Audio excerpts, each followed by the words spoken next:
Okay, let's take a look at how to install the Watersource. Okay, you just need to go to your folder, Cyberlong, Watersource, and then you see this prefab, and then you take it and drag it on your avatar. And then you see, in my case, these swords already fit. But they are of course not going to fit your avatar. To make them fit, all we need to do is we need to scale them and move some stuff though. Let's start by enabling gizmos, which is this ball up here. After you've enabled them, you can see the texts which are guiding you where to place the objects, and you can also see the interaction spheres where you can grab the swords, etc. Okay, let's get to placing. To do that, we just go to the Watersource object and we expand it until we can see the main hand sword and the offhand sword, and then we go into the contacts section, and in here we see we have the shift, the left hand and the right hand sword position. And now all we need to do is we need to move it into place on our avatar so that it fits how you want it to look. The shift positions bind to your back, as it also says here. So you probably want to place them in a way that the handle thingy is kind of looking over your back. You can rotate them by pressing the E button on your keyboard and move them by pressing W.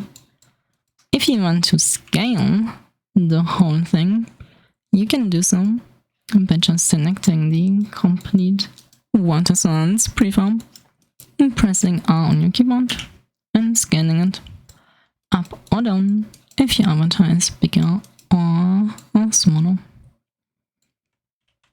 And then let's take a look at placement, and let's just scramble these a bit. Like, I don't know.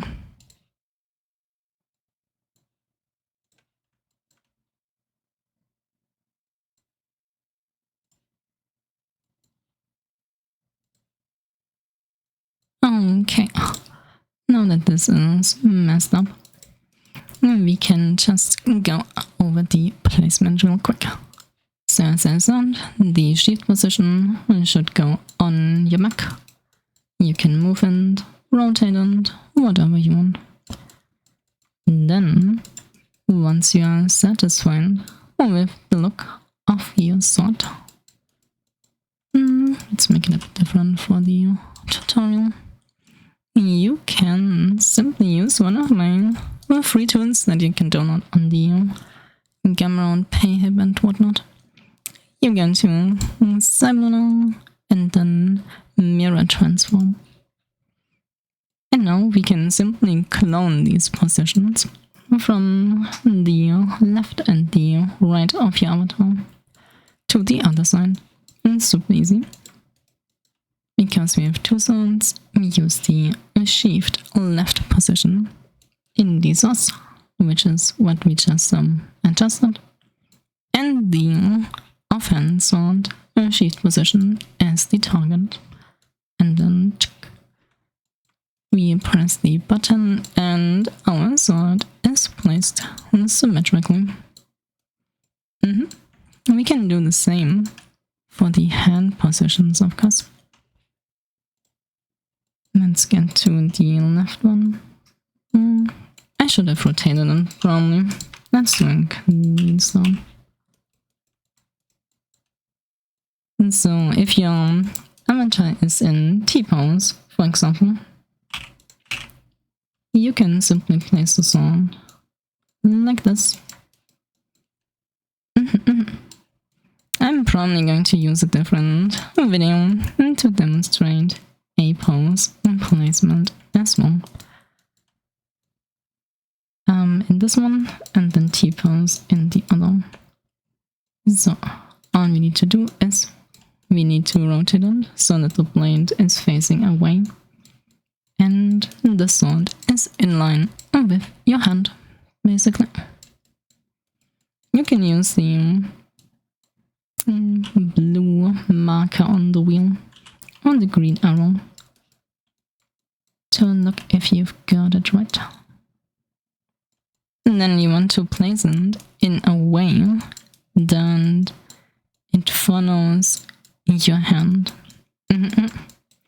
So you do not want to just put it straight in, because then it's going to not follow your fingers correctly once you make a fist.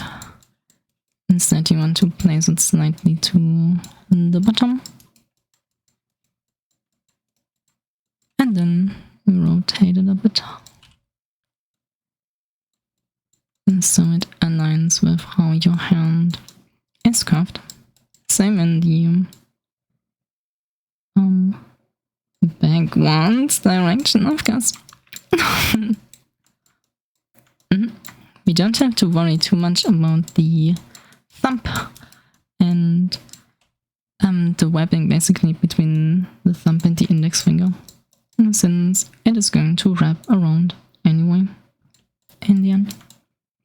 Once you are satisfied with your sword placement, you can use the tool and you can simply clone the position to the right hand side in this case, and you have your sword aligned.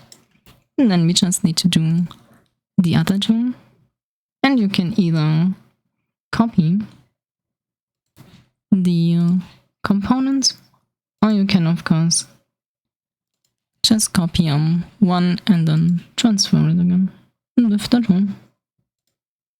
Let's just copy both here real quick.